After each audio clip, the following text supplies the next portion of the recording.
if you don't keep experimenting, I think you lose that fabulous feeling that you get, that high that comes with creating if you don't experiment. When I moved here, I started doing lots and lots of birds, and I love it. And it seems that when I haven't been in my studio for a long time, I will start on a bird, always. It seems to calm me down, get me going, start a flow. And I love it, and I hadn't really concentrated on that before, but I think because there are so many birds here, and I feed them, and am aware of them, and love them, and I had birds, and so there was that whole combination of things. But it really is a wonderful place to be, and I really like it here. I love being by the water. I'd thought about Santa Fe, and I went there and but I couldn't live without being around the water.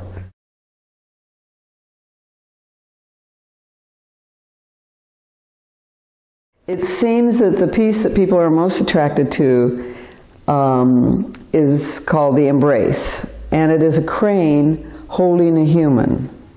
And the feathering, of course, attracts people because the feathering hasn't been done that I know of on anybody else's pieces. It was an experiment. It took a long time for us to make it work, the patina artist and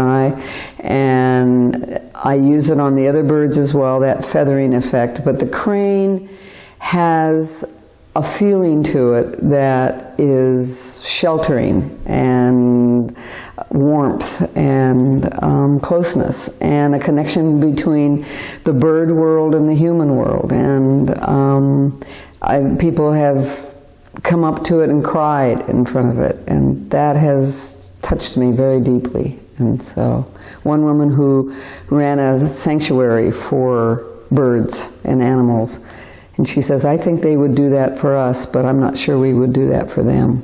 Some of my pieces that I've done have stopped me in the middle of doing them. It's so emotional, and it's almost like I'm being channeled from someplace else. I know that that's a cliche and it's used a lot, but I really felt like, where did that come from? Most artists make a mistake. They find a gimmick, something that's really going to work and they think is really going to sell, and maybe it does sell. It's sort of like, you know, making pigs. And they just keep making pigs, you know, all across. You know, it narrows you, but they feel, wow, look at, I'm really making a lot of money, but what is it? And what does it give you? And it doesn't feed their soul. And that to me is what's important, is that it really enhances me. It makes me feel good about what I'm doing, and excited. And I've made a living now for 40 years doing my art, and I've been lucky. I've been very fortunate, I think, to be